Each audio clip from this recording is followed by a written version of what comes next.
जय भीम। मैं मेवालाल और आप देख रहे हैं बहुजन समय।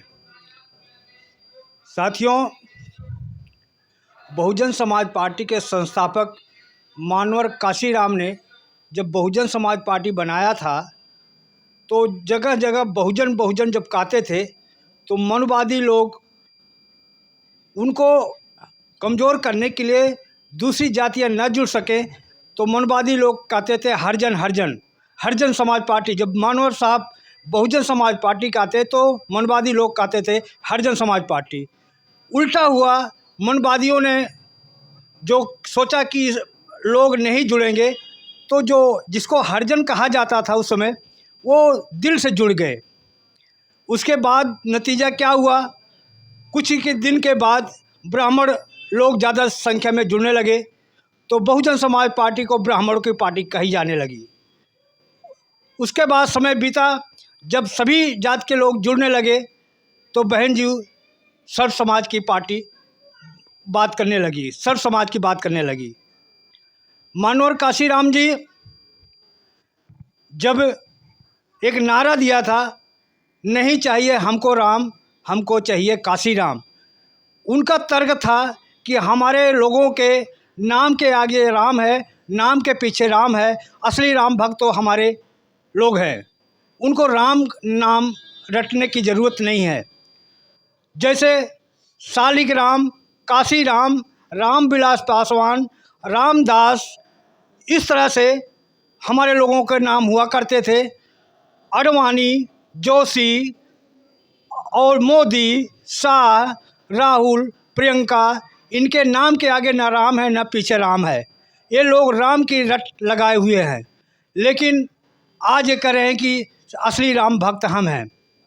तो इन्हीं सब बातों के मैं आज समझने के लिए आया हूँ कि आखिर जो आज राममय पूरा देश बनता जा रहा है, असली राम भक्त कौन है। राम का दर्शन करने के लिए होड़ मची हुई है, कौन राम का दर्शन करने जाएगा, कौन नहीं जाएगा। तो आज हमारे साथ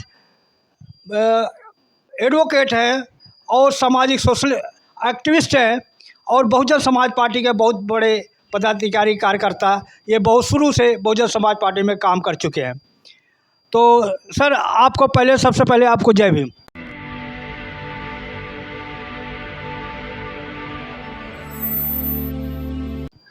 जय भीम, नमो बुद्धाय। आपको भी और आपके चैनल के दर्शकों को भी, श्रोताओं को भी मेरा तहे दिल से उनका स्वागत है। और नव वर्ष के मौके पर, चूँकि अभी साल के 10 ही दिन, तो 10वां ही तो दिन है आज, तो उसमें मैं मंगल कामना करता हूँ कि संपूर्ण बहुजन समाज और बहुजन समाज पार्टी के समर्थकों, शुभचिंतकों, कार्यकर्ताओं, पदाधिकारियों और फिर हमारी आका मान्य बहन जी जो हमारी नेता हैं, उन सब के लिए उम्र के लिहाज से मैं बड़ा, तो मैं मंगल कामना करता हूँ कि 2024 में कल्याणकारी हमारा रिजल्ट होगा और जो सारा देश हमारा ही नहीं विश्व भर में बहुजन समाज पार्टी की गूंज होगी, ऐसी चाहत और ऐसी मंगल कामना मैं करता हूँ आपके चैनल के माध्यम से। सर, मेरा पहला सवाल आपसे ये रहेगा कि आज पूरा देश राममय बनता जा रहा है, जबकि मानवर काशीराम कहते थे असली राम भक्त तो हम हैं। अब ये जो राम के रट लगाए हैं, इनके नाम के आगे ना राम है ना पीछे राम है, असली राम भक्त कौन है सर? देखिएगा, सदगुरु कबीर के हिसाब से कोई अयोध्या नरेश राजा दशरथ के पुत्र राम रहे होंगे, या कोई राम घट घट में व्याप्त होगा। तो जब मैं उस नेचर से सोचूं, उस स्वभाव से सोचूं, तो मुझे ऐसा नज़र आता है, प्रतीत होता है कि राम भक्त तो ये जो काशीराम साहब के शब्द हैं, बहुत प्रिय शब्द हैं समाज के, कि काशीराम साहब का ललुआ वो सबसे बड़ा राम भक्त है। और जो अभी आपने बात कही, मैं तो उन्हीं शब्दों पर बड़ा सोच विचार करके ही बात कर रहा हूँ कि भी आपने एग्जाम्पल कोट किया, चाहे कोई वाजपेयी साहब हों, चाहे कोई अडवाणी साहब हों, अमित शाह हों, या कोई जवाहरलाल नेहरू रहे हों, या कोई करमचंद गांधी रहे हों, या आज के वो संजय गांधी रहे हों, चाहे राजीव गांधी रहे हों, चाहे इंदिरा जी रही हों, चाहे सोनिया जी हैं, चाहे और कोई है, या बीजेपी के भी जो अधिकतर, आरएसएस के भी जो अधिकतर मुख्यतः जो कार्यकर्ता हैं, न वो राम को आगे लगाते हैं न राम को पीछे ढोते हैं, तो उनके दिल में फिर कैसा राम, न आगे न पीछे राम। अब साहब के मुताबिक, कांशीराम साहब के मुताबिक, तो वो बात आपकी सत्य है। ये तो बहुजन समाज का आदमी ही ऐसा है कि उनके नाम ही ऐसे रखे गए हैं। चाहे मैं साहब का ही नाम ले लूँ तो मान्यवर कांशीराम साहब, तो उनके ही नाम के पीछे राम को हम ढोते फिरे, पूरी ज़िंदगी ढोते फिरे, साहब भी ढोते फिरे। लेकिन धन्य रहे हैं मान्यवर कांशीराम साहब, इन बहुजन समाज को समझा करके उन्होंने इतना कर दिया कि आज बहुजन समाज पार्टी के समर्थक, शुभचिंतक, कार्यकर्ता, पदाधिकारी और माननीय बहन जी और भी जो भी साइड बाय साइड हमारी बात से सहमत होते हैं, वो लोग जो पहले नारा था, मिले मुलायम कांशीराम, हवा में उड़ गए जय श्री राम, आज मान्यवर कांशीराम साहब के जो शिष्य हैं, शिष्या हैं, अनुयायी हैं, समर्थक हैं, बसपा के कार्यकर्ता हैं, पदाधिकारी हैं, शुभचिंतक हैं, समर्थक हैं, वे लोग आज उस राम की दुहाई नहीं देते हैं। जबकि मुलायम सिंह का भी नाम साथ जुड़ा था इस नारे में, तो अखिलेश जी को भी तो वही बात सोचनी चाहिए। उनके तो सपा का कोई आदमी कभी कुछ कह देता है, कभी कुछ कह देता है, बाद बाकी तो कहें, वो कहते आए हैं, वो करते रहेंगे। लेकिन सही मायने में राम में हो गया हो, आपकी नज़रों में हो गया हो, लेकिन अभी संसदीय व्यवस्था जीवित है, हमारा संविधान जीवित है, बाबा साहेब की सोच जीवित है, विचारधारा जीवित है, उनका लिखा हुआ संविधान जीवित है। और हमारे लिए उतना जीवित हो न हो, क्योंकि हमारे समाज के आदमी को तो कभी भी कोई भी कहीं पर भी बेइज्जत कर देता है, गाली गलौज कर देता है, मारपीट कर देता है, बहन बेटियों के साथ व्यभिचार हो जाता है। लेकिन जो लोग करने वाले लोग हैं इन व्यभिचारों को, दुष्कर्मों को, दुर्व्यवहार को, आज वही लोग मेरे बाबा साहेब, मेरे पुरखे के लिखे हुए संविधान की दुहाई देते हैं। और लोग राम की दुहाई देते हो न देते हो, लेकिन आज के टाइम में भी जो संविधान के विरुद्ध बोलते हैं, लेकिन वही चाहे किसी भी पार्टी का आका हो, किसी पार्टी का मंत्री हो, कोई सत्ता में हो चाहे सत्ता से बाहर हो, सारे लोग आज भी बाबा साहेब द्वारा लिखे गए संविधान की ही दुहाई देते हैं कि अगर हम लोग काम करेंगे तो संविधान के द्वारा जो विधि बताई गई है उसके अनुसार करेंगे। हाँ, एक बात ज़रूर है, मैं भयभीत हूँ, मैं डर रहा हूँ इस बात से कि मेरे वाले लोग नहीं समझ पा रहे हैं कि बाबा साहब क्या कह गए हैं, जबकि वो लोग दुहाई दे दे करके ही संविधान को इनएक्टिव करने का काम कर रहे हैं। मैं बदलने का बात करते हैं, लोग कुछ कहते हैं कुछ कहते हैं, लेकिन उसे दूसरे फॉर्मूला में सोचे तो वो बदलना समझो कि किसी भी नियम को इनएक्टिव कर दो तो नियम स्वयं नष्ट हो जाएगा। इसलिए मेवालाल जी, आपकी भी चिंता वाजिब है। मुझे बताइएगा, इस सरकार का पैसा खर्च हो रहा है ना, इतना घी जलेगा, इतना सामग्री जलेगी, इतना कपूर जलेगा, इतना वहाँ पर अन्य प्रकार के। मानव जी, थोड़ा सा आपको रोक रहा हूँ कि 700 करोड़ का बहन जी जब बाबा साहब को मूर्ति लगाई तो इतना पूरे देश में मीडिया वाले चिल्ला रहे थे, लेकिन 18,000 करोड़ का राम मंदिर बन रहा है, उसमें किसी का नहीं हो रहा है कि सरकार का पैसा खर्च हो रहा है। देखिएगा, आपका सवाल वाजिब है, मेरा जवाब 100% वाजिब है कि कोई भी विचारधारा, उनकी सोच है राम में बनाने की देश को, हिंदू राष्ट्र बनाने की सोच को, और हमारे मानवर कांशीराम साहब के ललुआ और मेरे साथी लोग, मेरे भाई बंद, मेरे चाचा ताऊ, मेरी पार्टी के समर्थक, कार्यकर्ता, शुभचिंतक इस बात को नहीं समझ पा रहे हैं। उनको अंधविश्वास और पाखंड में ही आनंद आ रहा है। नहीं तो जो अभी मैंने कहा कि वो राम में बनाना चाह रहे हैं, हिंदू राष्ट्र डिक्लेयर करने की बात, वो कोई न कोई एक कोने से कुछ बोलता है, दूसरे कोने से कुछ और बोलता है।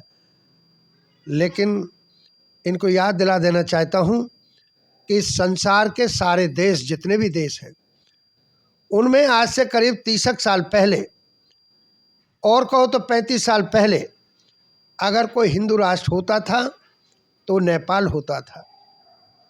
आज नेपाल भी लोकतांत्रिक देश है, आज वो भी अपने हिंदुत्व को बचा नहीं पाया।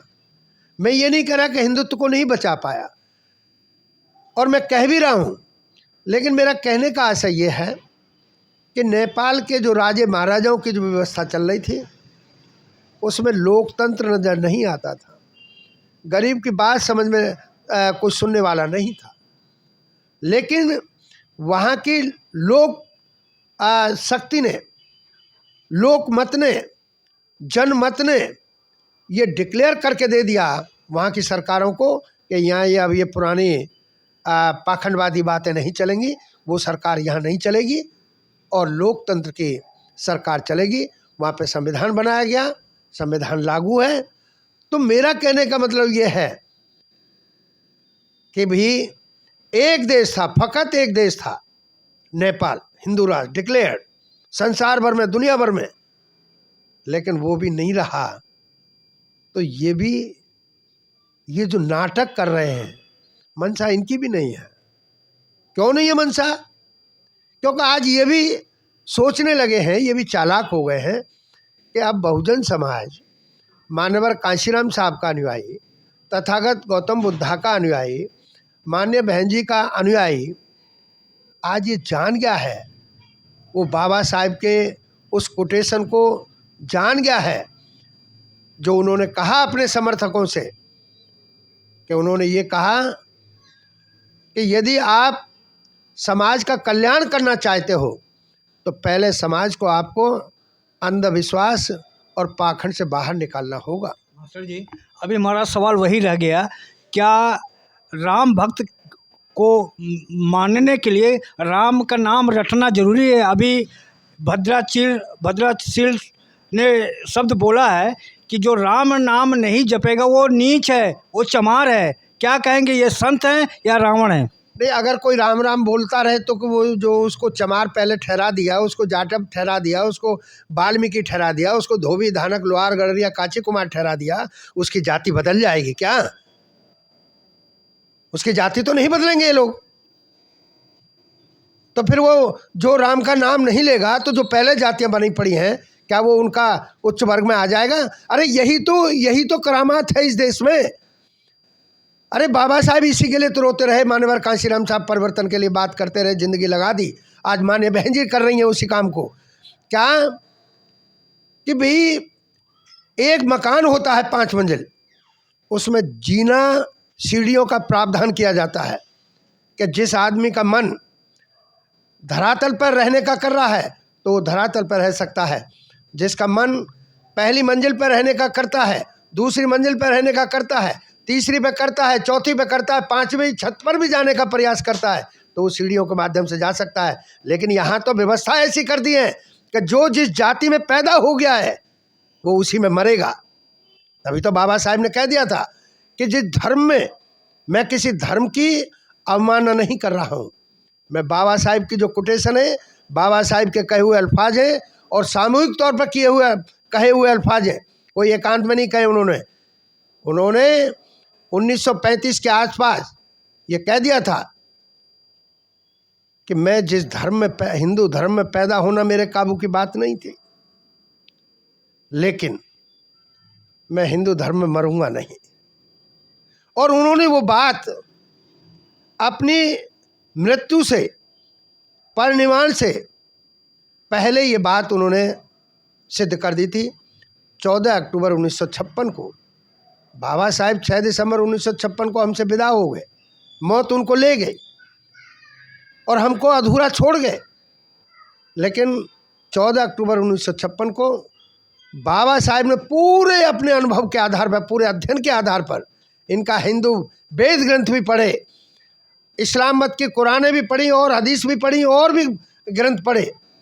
उन्होंने ईसाइयों की बाइबल और जो ग्रंथ हैं उनके वो पढ़े। उन्होंने सिखिज्म को भी पढ़ा, उन्होंने जैनिज्म को भी पढ़ा। उन्होंने और जो दूसरे धर्म हैं बाहर के, सबका अध्ययन किया और उसका निचोड़ निकाल करके उन्होंने तथागत गौतम बुद्धा के सिद्धांतों को अपनाया और बौद्ध धर्म को अपनाया। और आज उसी धर्म के बाबत मैं तो जिंदगी में लगभग सफल हूँ। जो चाहत थी बाबा साहब की मेहनत के आधार पर, मुझे बताओ तो सही, मेरी जो, मैं आपसे बात कर रहा हूँ, मेरी जो बॉडी है, मेरे ये टाई सूट बूट हैं, इनमें किसी आज के तथाकथित भगवान राम का कोई सहयोग हो तो बताएं, भगवान कृष्ण का कोई सहयोग हो तो बताएं, किन्हीं और भगवानों का सहयोग हो तो बताएं, कोई और पीर पैगंबर रहे उन्होंने कोई कुछ किया हो मेरे कल्याण के लिए तो बताएं, ईसाइयत के कोई भी और धर्म गुरु रहे हो, कोई भी रहे हो, उन्होंने कुछ मेरे लिए किया हो तो बताएं। वकील साहब थोड़ा आपका रोकूंगा, क्या ये जो संत बोले हैं ये खुल्लम खुल्ला गाली नहीं है सर? वो गाली ही नहीं है, सरासर बेइज्जत करने की प्रक्रिया है। मैं आपको अपनी पूरी बात कर लूँ, नहीं तो इसका भी अर्थ कोई लोग और लगाएंगे। मुझे पैदा किया मेरी माँ ने किया, मेरे पिताजी का सहयोग रहा, दोनों बराबर बराबर के रहे। उन्होंने मुझे पैदा किया, मेरी बॉडी बनी, मेरा लालन पालन किया मेरी माँ ने किया। मेरी पढ़ाई लिखाई में सारा कुछ मेरे फादर का रहा, मेरे पिताजी का रहा। उन्होंने मेहनत मजदूरी करके, खेती क्यारी करके मेरे पीछे पैसा खर्च किया और आज का मैं वकील हूँ। तो अब मान लीजिए पढ़ने लिखने का अधिकार जो नहीं था मेरी बिरादरी के लोगों को, वो मेरे बाबा साहब के संविधान ने दिया। तो मुझे बताओ ना, किन्हीं पीर पैगंबरों का, देवी देवताओं का 33 करोड़ होते हैं, उनका मेरे उसमें सीधी कौन सी लागत लगी है, कौन सी उनकी मानसिकता लगी है? अरे सरस्वती इस देश में और अनपढ़ भी इसी देश में ज़्यादा, लक्ष्मी इस देश में, गरीबी इस देश में सबसे ज़्यादा। तो कोई तुक है? लेकिन जो जहाँ जैसे माने वो मानते रहे, हम किसी के लिए रोक टोक नहीं कर रहे। लेकिन अपने भाइयों के लिए तो मैं समझाने का अधिकार रखता हूँ कि भाई अंधविश्वास और पाखंड से ज़िंदगी व्यतीत नहीं होने वाली है। हम उन लोगों के पास देखें ना, जितने नेता हैं, चाहे वो आरएसएस के हों, बीजेपी के हों, कांग्रेस के हों, सपा के हों, बस और जो मतलब दूसरे और जो दल हैं उनके हों, और फिर बसपा वालों से तुलना करें। क्या तुलना करें कि वो तो सारे के सारे अमीर लोग हैं। मतलब मेरे समाज के लोग तो इनकी रैलियों में जाएं, मेरे समाज के लोग तो वहाँ हरिद्वार वो लेने जाएं, कांवर लेकर के आवें, और इनके लड़के विदेशों में पढ़ें। तो अब मैं उनको तो नहीं कहता वो विदेश पढ़ें, उनका अधिकार है, उनके माँ बाप मजबूत हैं, पैसे से मजबूत हैं, दिलो दिमाग से मजबूत हैं, तो पढ़ें पढ़ाएं। लेकिन मैं अपने वालों को तो समझा सकता हूँ, कह रहे सामने वाले को भी तो देख ले, वो वहाँ हरिद्वार नहीं जा रहा, वो माथे पे चंदन और उसका टीका लगा करके नहीं जा रहा, वो पढ़ने बाहर की यूनिवर्सिटी में जा रहा है। वो इंडिया की यूनिवर्सिटी में भी नहीं पढ़ रहा, जो अगर इंडिया के इकोनॉमिक में वो कहीं मदद कर रहा हो, किसी यूनिवर्सिटी को फंड दे रहा हो, वो ऐसा भी नहीं कर रहा। तो मैं अपने समाज को तो इतनी बात कह सकता हूँ, मानवीयता के आधार पर मैं किसी की आलोचना नहीं कर रहा हूँ, लेकिन मैं अपने को समझाने का अधिकार रखता हूँ कि भैया कुछ सोच तो सही, तेरे बच्चे कहाँ पढ़ रहे हैं, तेरे बच्चे किस तरह का लालन पालन तू कर पा रहा है, किस तरह के कपड़े लत्ते। अरे मैं अभी गांव से आया हूँ, गांव में जा कर के देखो ना, ठंड पड़ रही है, वे लोग मतलब रूम हीटर लगा करके सोते हैं, बड़े बड़े लोग। और आजकल तो दूसरी नेचर के भी उनके पास एसी हैं, लेकिन मेरे वाला तो वहीं धूल फांक रहा है। तो क्या परिवर्तन कर दिया है। और फिर एक और बात कहूं, लोग कहते रहे कि आज कलयुग है, लेकिन कलयुग में कम से कम इतनी तसल्ली तो है कि खुलेआम कोई आदमी बिकता नहीं है। हाँ, 2 वक्त की रोटी के लिए 8 घंटे के लिए आप उसे कुछ भी कह सकते हैं, जब लेबर चौक पर जाकर के खड़ा होता है और एक ऐसे आदमी को ढूंढता है वो जा करके कि वो मुझे काम पर रख ले आज। सर आपको थोड़ा मैं रोक रहा हूँ, क्योंकि सवाल हमारे 2-4 और ले लें, क्योंकि समय आपको थोड़ा रोक रहा हूँ। मोदी के तो गारंटी बोल रहा है सर, पूरा देश में इस समय जो है मोदी मोदी मोदी करें कि हम विकास का काम करें। विपक्ष के पास कोई कोई काम नहीं है, केवल हिंदू वो कहते हैं जात पात में लगे हुए हैं। जात तो केवल 5 है, गरीब अमीर, और जो है इस देश में 2 ही जात बता रहे हैं। आप लोग जितने जात बात के आप विपक्ष कर फैला रहा है। मैं आपकी बात को समझ गया। प्रधानमंत्री की हैसियत से बात कर रहा हूँ कि मोदी जो इंडिविजुअल उनका स्ट्रक्चर है उसकी बात नहीं कर रहा हूँ। प्रधानमंत्री मोदी साहब ने कौन सा काम ऐसा बढ़िया कर दिया, कितनी यूनिवर्सिटी खोल दी, कितने हॉस्पिटल खोल दिए। अरे सर 5 किलो राशन दे रहे हैं सर। तो 5 किलो राशन 80 करोड़ लोगों को दे रहे हैं, यही डाटाज है ना इंडियन गवर्नमेंट के, यही डाटाज है कि हम 80 करोड़ लोगों को 5 किलो राशन देते हैं। अरे सर शर्म नहीं आती है। अरे सर अभी हिंदू, शर्म नहीं आती अरे राम मंदिर बना के दे रहे नहीं। अरे भाई शर्म नहीं आती है कि जिस देश में 80 करोड़ लोग 5 किलो राशन के लिए लाइन में लगते हो, पूरा देश भिखारी बना दिया। ये सिद्ध नहीं होता है क्या इस डाटा से? अरे सर क्या बात कर रहे हैं आप, राम मंदिर बना दिया और लोगों को रोज जो मिल गया। राम मंदिर से जिनको लाभ होता होगा उनको होता होगा, वहाँ का चढ़ावा चढ़ाने वाले को नहीं मिलता होगा उसका शेयर। हाँ, इस देश में एक व्यवस्था हुई थी, कौन सी, जो वहाँ वैष्णो देवी वाला है। वैष्णो देवी के मंदिर पर लोग जाते हैं, ऐसी ठंड के मौसम में भी जाते हैं, लेकिन वहाँ पर जो चढ़ावा चढ़ता है, वहाँ के कुछ पुरोहित हैं, उनको सैलरी वगैरह दे करके मंदिर के जो और खर्चे हैं उसके बाद में कुछ कल्याणकारी योजना में वो पैसा लगता है, ऐसा मेरे जानकारी में आया है। तो आपको लगता नहीं कि रोजगार भी इससे बढ़ेगा? रोजगार बढ़ेगा तो उनके लिए बढ़ेगा ना जी, रोजगार बढ़ेगा तो उन पुरोहितों के लिए बढ़ेगा ना जी, रोजगार बढ़ेगा तो वहाँ जो घंटे बजाएंगे उनका बढ़ेगा ना जी। रोजगार किसको बढ़ेगा? कितने झाड़ू वालों को लगाएंगे? और झाड़ू लगाना हमारे काम उसमें आता है क्या हिस्से में? वो झाड़ू लगाने वाले नहीं बन सकते क्या? मोदी के काम से आप खुश नहीं हैं? है, मुझे बताओ ना यार, उन्होंने कहा 15 लाख रुपए आएगा तुम्हारे उसमें खाते में, आ गया क्या? किसी आदमी ने आपको आज तक बताया कि मेरे खाते में 15 लाख आ गया? अरे वकील साहब, मुसलमान को टाइट कर रखा है, आप इतना में नहीं समझ रहे हैं? तो रिश्तेदार को टाइट करते रहे। मुसलमान रिश्तेदार नहीं है क्या? और फिर किनका रिश्तेदार है? मेरा। ध्यान से सुन लीजिएगा, मैं नहीं कह रहा, यहाँ के इनके वेद ग्रंथ बोलते हैं, किसी भी वेद में ये नहीं लिखा हुआ है। जैसे अतिथि देवो भव है, तो रामो देवो भव नहीं लिखा है, कृष्ण देवो भव नहीं लिखा है। और जो अभी आपने कहा कि इतना बड़ा उसमें उनके काम से, वो मंदिर से, वो मुझे बताओ ना क्या मिलना है? सर अभी मोदी प्राण प्रतिष्ठा करने के लिए 22 तारीख को जा रहे हैं।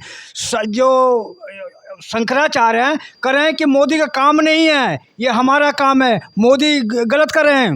मीडिया वाले लोगों, मोदी जी की माता जी, वो मेरी भी माता जी, माता है। वो जब उनका इंतकाल हुआ तो पुनः प्राण प्रतिष्ठा कर लेते ना। उन पत्थरों में अगर सजीवता आ जाती हो तो माजी खत्म हुई। इसका मतलब शंकराचार्य सही कह रहे हैं, शंकराचार्य जो विरोध कर रहे हैं। हाँ, वो बिल्कुल ठीक कह रहे हैं। और फिर मैं नहीं कह रहा, इस देश के वेद ग्रंथ कहते हैं। मुझे बताओ ना, मेरे 33 करोड़ देवता हैं, कौन सा मेरे काम आ रहा है? पढ़ाई लिखाई हुई, मेरे गुरुओं ने जो सिखाया, मेरे जो मास्टर रहे, टीचर रहे, प्राइमरी से लेकर के, और इस अंधविश्वास और पाखंड की वजह से मेरी आईआईटी छूट गई। मेवालाल जी, आईआईटी, मैं आज आईआईटीएन होता है? आईआईटीएन होना खराब बात है क्या?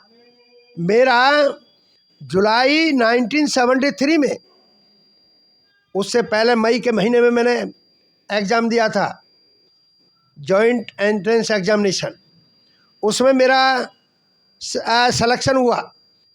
दैट टाइम केवल 5 ही आईआईटी, कानपुर, खड़गपुर, मद्रास, बॉम्बे एंड दिल्ली। तो चूँकि मैं दिल्ली के नज़दीक का था, यूपी का, तो मेरा एडमिशन यहाँ आईआईटी हौज खास में हुआ। लेकिन क्या हुआ, वो छूट गया गरीबी की वजह से। गरीबी मेरे हिस्से आई है क्या? अच्छा मास्टर जी, थोड़ा सा पॉलिटिकल सवाल आपसे पूछ रहा हूँ, आपको ईवीएम में भरोसा है? ना ना ना ना ना। जब मेरे मोबाइल से हैक होकर के पैसा दूसरे खाते में जा सकता है, ऐसा कैसे कहते हैं? आप जब जीत जाते हैं तो ईवीएम पर भरोसा हो जाए, हार जाते हैं तो ईवीएम पर भरोसा नहीं होता? कब कहा हमने ये? अभी तो यहाँ पे तेलंगाना में जीत गए तो कांग्रेस कह रहा है कि वहाँ तो कुछ नहीं बोला, यहाँ हिमाचल प्रदेश में जीती तो नहीं, वहाँ ईवीएम सही था। अब हार गए तो आप कह रहे हो कि ईवीएम में गलती है? सुनेगा, हमने हमेशा आवाज़ उठाई है। हमारे वरिष्ठ नेताओं ने मुकदमे भी डाले हैं, लेकिन समस्या क्या है, ये प्रूव भी हो चला है। बिगाड़ने केजरीवाल साहब का, उनकी विधानसभा में, दिल्ली विधानसभा में एमएलए ने हैक करके दिखाया मशीन को, तो हैक नहीं होती है। तो केजरीवाल और सुनिएगा, जब इलेक्ट्रॉनिक्स का मामला है, उसमें चिप है। मैं विज्ञान से पढ़ा लिखा आदमी हूँ, मेरे पास पीसीएम रहा है, फिजिक्स, केमिस्ट्री, मैथमेटिक्स, कि जब मोबाइल में बदलाव हो सकता है, सिम है, चिप है, तो क्या उसमें नहीं हो सकता? और रही बात ये, कांग्रेसियों का मैं नहीं कह सकता। अरे सर, कांग्रेस तो लाई है ना ईवीएम। हाँ, कांग्रेस लाई तो आज वो पछता रहे हैं, आज वो पछता रहे हैं। हमारा था क्या? हमारी पार्टी तो 1984 में बनी। 1984 से चल कर के प्रोग्रेसिव रेट देखा जाए तो आज बसपा का प्रोग्रेसिव रेट ज़्यादा है। हम 1984 से चल कर के देश के सबसे बड़े प्रदेश उत्तर प्रदेश पर अपने बलबूते पर भी सरकार चलाई है। और जो लोग दिसंबर 1884 में, 1886-87 इस तरह का है, या 84 ही है करेक्ट डेट जो है, 138 साल हुआ है इसको, कांग्रेस को अभी। तो 1986-87 ऐसा 1886-87 बनता होगा एक्यूरेसी के साथ। तब वो ह्यूम ने बनाई थी कांग्रेस। तब से लेकर के आज तक कांग्रेस, क्योंकि देश की आज़ादी के टाइम पर भी इनके नेता थे। हमारे वाले तो कौन थे? हमारे वाले तो जो थे उनका भी नाम मिटाया गया। बाबा साहेब को दिल्ली के वहाँ 6-7 मुर्दे पड़े हैं, लेकिन मेरे बाबा साहेब को ये लोग जगह नहीं दे पाए। तो कितना चाहते होंगे। बाबू जगजीवन राम को जगह नहीं दे पाए दिल्ली में, उस शमशान घाट पर। जो पुराना दिल्ली वाला जो रेलवे लाइन जाता है, पुराना जो पुल है जमुना का और आईटीओ वाले तक, हज़ारों एकड़ ज़मीन पड़ी है, उनमें मेरे वालों को जगह नहीं मिली, उनके सबको जगह मिली। तो वो 138 साल की कांग्रेस हो गई। और ये जो भारतीय जनता पार्टी है, 80 के दशक में ये बनी, और 20 और 23, 43 साल के करीब ये है। 16, 23, 39 साल के करीब, 38 साल के करीब के। मास्टर जी, मेरा वीडियो लंबा हो रहा है, आपसे लास्ट सवाल रहेगा सर। थोड़ा कठिन सवाल है आपसे। बहुजन नेता जो हैं, क्या बहुजन यूट्यूबर पर भरोसा नहीं है, फेक न्यूज़ फैलाते हैं, और जो मेन स्ट्रीम मीडिया है वो सच्ची खबर दिखाती है? क्या कारण है कि जब इनको पीसी करना होता है तो बहुजन यूट्यूबर को नहीं बुलाते, और जो इसको कहते हैं मनुवादी मीडिया उनको बुलाते हैं? आपका क्या कहना है इस पे? देखिएगा, मैं आपके इस दावे को खारिज करता हूँ। मैं आप जैसे जो सोशल मीडिया के लोग हैं, मेरे अधिकतर इंटरव्यू करके जाते हैं और कॉन्फ्रेंस भी वो लोग करते हैं। मान्यवर कांशीराम साहब ने न प्रिंट मीडिया और न इस जो ये आप लोगों वाला मीडिया है, उसमें चैनल वाला जो है टीवी दूरदर्शन, इस पर कभी भरोसा नहीं किया। और भरोसा इसीलिए नहीं किया कि हम कहते कुछ हैं, लिखते कुछ हैं, पढ़वाते कुछ हैं, इस पर भी हम बोलते कुछ हैं, सुनवाते कुछ हैं, उसका अर्थ कुछ और लगवाते हैं। तो हम अपने वाले लोग जो हैं, हमें आप पर फेथ है, ऐसा नहीं है। और मेरे जो वरिष्ठ नेता हैं या मेरी आका हैं, मेरे नेता हैं माननीय बहन जी, उन्होंने कभी ऐसा नहीं कहा होगा। हम उस मीडिया पर यकीन नहीं करते। आज वो मनुवादी मीडिया है और पहले भी मनुवादी मीडिया था। आज आप लोग देख रहे होंगे, और हमने भी वो शब्द नहीं दिया। वो शब्द चाहे कांग्रेस वालों ने भाजपा के किसी स्टेटमेंट पर दिया हो, चाहे स्टेटमेंट सपा वाले ने किसी और के लिए दिया हो, या किसी और ने किसी और के लिए दिया हो, गोदी मीडिया जो कहा गया, वो शब्द भी गोदी मीडिया, गोदी शब्द भी हमारा नहीं है। लेकिन समझ ज़रूर आती है कि किसी भी आदमी ने ये शब्द दिया है उन लोगों के लिए, तो सोच समझ करके दिया होगा। क्योंकि वो लोग आज जो जनरल चैनल हैं, कॉमर्शियल चैनल हैं, वो ठीक ठीक बात न दिखाते हैं न बताते हैं, और उनका काम केवल मात्र मीडिया तो मुद्रा, मीडिया तो मुद्रा, मीडिया तो मुद्रा, मतलब हर खबर पर उनको मुद्रा मिलती होगी, तभी तो वो इस तरह का प्रचार प्रसार। जबकि असली बात तो ये है भाई, 4 स्तंभ हैं, विधायिका हो गई, कार्यपालिका हो गई, न्यायपालिका हो गई, और ये मीडिया हो गया। तो जो इन तीनों स्टेप पर कहीं कोई भूल चूक रह जाए तो मीडिया का रोल होता था। और मीडिया को इसलिए मजबूत माना गया कि अगर विधायिका से कोई गलती होगी तो ये दिखा देंगे ज़माने को कि देखो विधायक लोग ये गलत काम कर रहे हैं, या सांसद लोग ये गलत काम कर रहे हैं, ये बिल गलत पास कर रहे हैं। और यदि कार्यपालिका से कहीं कोई गलती हो जाए तब भी ये आज जैसे मेरा पुलिस महकमा है, हाँ, वो लोग कहीं कहीं कुछ किसी से कोई भूल चूक हो जाती है, गड़बड़ हो जाती है, और ख़ासकर मेरे समाज के लोगों के साथ तो वो लोग बख्शते ही नहीं। तो उनके यहाँ जो बेईमानी हो जाती है, उस बेईमानी को मेरा मीडिया चाहत तो ये, आज तो आप लोग अच्छा काम कर रहे हो, इस बात में मैं कह दूं तो कई थानों की पोल खोल करके रख दिया आप लोगों ने, अच्छी बात है। और तीसरा जो न्यायपालिका है, मान लीजिए माननीय जज साहब से, क्योंकि वो भी हमारे आका हैं, वकीलों के आका मेरे जज साहब हैं, लेकिन वो उनकी भी महानता है कि वो हमारी जो हम बहस करते हैं और बहस में जो सिद्ध कर देते हैं उसको वो स्वीकार लेते हैं। तो उन तब भी चूँकि मानवीय है, वो भी एक इंसान है, हम भी एक इंसान है, जज साहब भी, चाहे लोअर कोर्ट से लेकर के सुप्रीम कोर्ट तक। तो जो भूल चूक रह जाती है न्यायपालिका में भी, जैसे आज सवाल बहुत सारे उठ रहे हैं कि जज साहब कम हैं, केस ज़्यादा हैं, समय नहीं मिलता है, या एक तो मध्य प्रदेश का केस ऐसा लगा है कि उसमें हर मुकदमे में 80 मुकदमे, सुनिएगा बड़े गजब की बात है ये, 80 मुकदमे में 2 आदमी ऐसे कॉमन है कि वो हर मुकदमे में गवाह हैं, तो उसका वो स्टेटमेंट लगा है। तो ऐसे उसमें अगर कहीं भूल हो जाए तो आप लोग तो करते हो, लेकिन वो जो कॉमर्शियल चैनल है वो उस बात को नहीं उठा पा रहे हैं। तो वो चौथे स्तंभ का जो रोल था, जो उनका फर्ज बनता है, जो उनकी ड्यूटी है लोकतंत्र के माध्यम क्षेत्र में, वो उस काम को नहीं कर पा रहे हैं। इसलिए हम लोग कॉमर्शियल मीडिया से बात नहीं करते हैं। सर, चलते चलते अब लास्ट में आप दर्शन करने जा रहे हैं राम मंदिर? नहीं, मैं क्यों जाऊंगा, मैंने अरे भाई मुझे बात सुनो ना, ये भी मैं कह देता हूँ, वो एक इनका वो मंत्री है, पता नहीं कौन सा मंत्री है, वो ऐसा बोल रहा है कि ये लोग विपक्षी लोग वहाँ कोई घटना करवा सकते हैं, तो वो पहले से करवाना चाहता है, चूँकि बीजेपी वाले लोग ही तो इस काम को करते हैं। प्रत्येक केस को उठा करके देख लो, इनके कार्यकर्ता इन्वॉल्व मिलते हैं, तो क्या वो कहना चाहते हैं?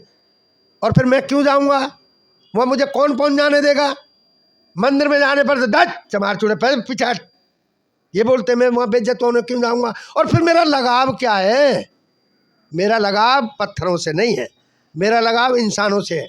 वहाँ के पुरोहित की बात सुन सकता हूँ, उनकी बात सुन सकता हूँ, अमल करने वाली बात कोई होगी इंसानी मानवीयता के आधार की, किसी के कल्याण के आधार की, उस बात को मैं सुन सकता हूँ, उसमें अनुपालन भी कर सकता हूँ कि मेरा कोई उम्र में बड़ा होगा, ज्ञान विज्ञान में बड़ा होगा, तो उस बात को तो मैं मान सकता हूँ। नहीं तो मैंने तो अपने माँ बाप का फ़ोटो लगा रखा है, मेरे लिए तो वही भगवान है, वही राम है।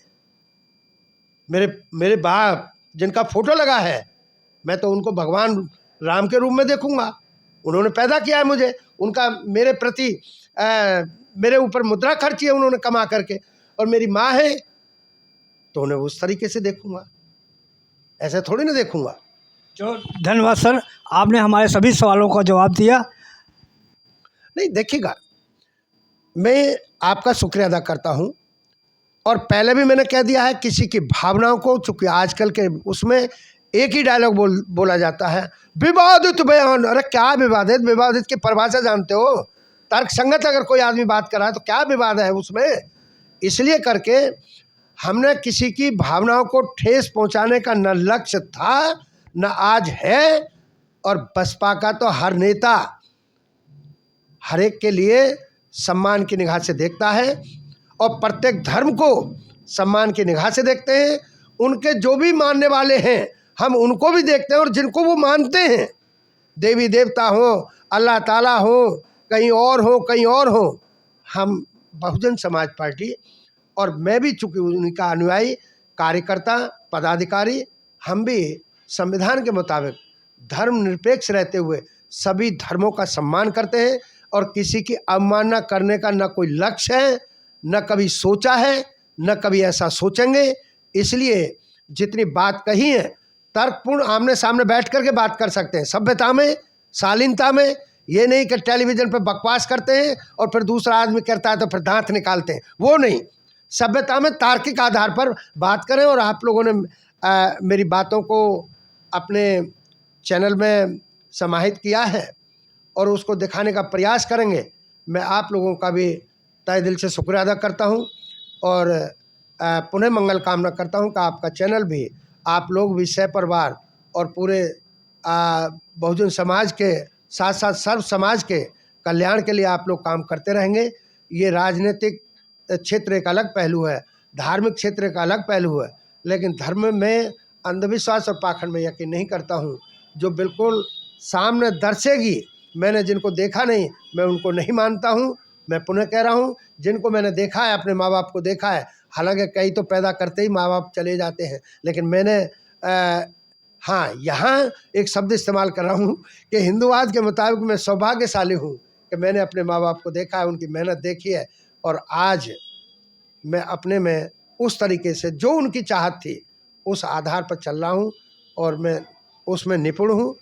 इसमें कोई बहस मुबासा नहीं, ना किसी के लिए कोई इसका गलत अर्थ लगाए तो लगाता रहे, कहीं तक भी जाए मैं वहाँ तक जवाब देता रहूँगा। इन शब्दों के साथ आपका पुनः मैं मंगल कामना करता हूँ कि आप फलीभूत हों, दिन दूने रात चौगुने आप लोग अपने व्यापार को, व्यवसाय को बढ़ावें, और बहुजन समाज के साथ साथ सर्व समाज के लोगों का, कोई ब्राह्मण है, ठाकुर है, बनिया है, हमें क्या लेना देना जातिवाद से। हम तो जातिवाद, अरे जाति तोड़ो समाज जोड़ो, हमारा तो सिद्धांत ये है। मास्टर जी चलो, बड़ा हमारा वीडियो लंबा हो रहा है, तो सर ये थे एडवोकेट सुरेश चंद्रा जी। आप इनके विचार से कितना सहमत हैं? आप इनके विचारों से आप अपनी प्रतिक्रिया जरूर दें। हमारे चैनल को सब्सक्राइब करें, लाइक करें, कमेंट करें, और हमारा सहयोग, आपका सहयोग और आपका प्यार हमारे लिए बहुत ज़रूरी है। धन्यवाद। जय भीम, जय भारत, बहुजन समय, दिल्ली।